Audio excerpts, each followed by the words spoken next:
অনেকেই আজ সেনাবাহিনীকে নিয়ে অবজ্ঞাসূচক কথা বলেন, কটু মন্তব্য করেন, কিন্তু তারা দেখে না এই সেনাবাহিনীর পেছনে কত ত্যাগ, কত নিঃশব্দ আত্মবিসর্জন লুকিয়ে আছে। একজন সৈনিক কেবল একটি চাকরি করেন না, তিনি প্রতিটি মুহূর্তে দেশের জন্য নিজের জীবন বাজি রেখে দাঁড়িয়ে থাকেন।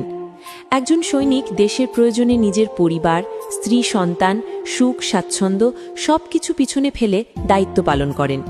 আপনি যখন আপনার আদরের সন্তানকে কোলে নেন, তার হাত ধরে স্কুলে নিয়ে যান, তার ছোট ছোট আবদারগুলো পূরণ করেন, তখন সেই সৈনিক হয়তো দূরের কোনো সীমান্তে, পাহাড়ে বা দুর্গম এলাকায় দাঁড়িয়ে দেশের পাহারা দিচ্ছেন। একজন সৈনিক তার সন্তানের হাত ধরে হাঁটা শেখানোর সুযোগ পান না।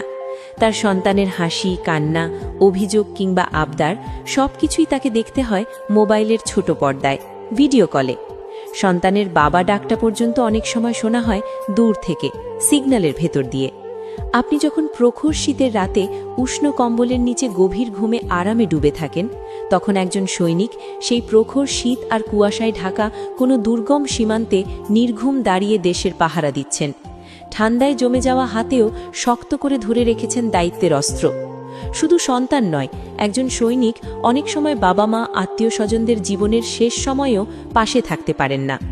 হঠাৎ একদিন মোবাইল ফোনে আসে দুঃসংবাদ, তখন কর্তব্যের বাঁধন ছেড়ে ছুটে যেতে হয় প্রিয় মানুষটির মুখটি শেষবারের মতো দেখার জন্য।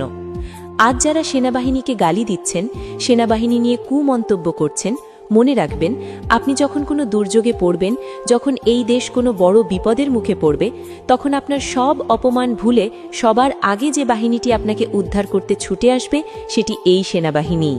আপনি সেনাবাহিনীকে যেমনই ভাবুন না কেন, সেনাবাহিনী আপনাকে ভালোবাসে, সেনাবাহিনী এই দেশকে ভালোবাসে, সেনাবাহিনী এই দেশের জনগণকে ভালোবাসে। নিঃশব্দ ত্যাগ, নিঃশব্দ কষ্ট আর নিখাত ভালোবাসার নামই বাংলাদেশ সেনাবাহিনী।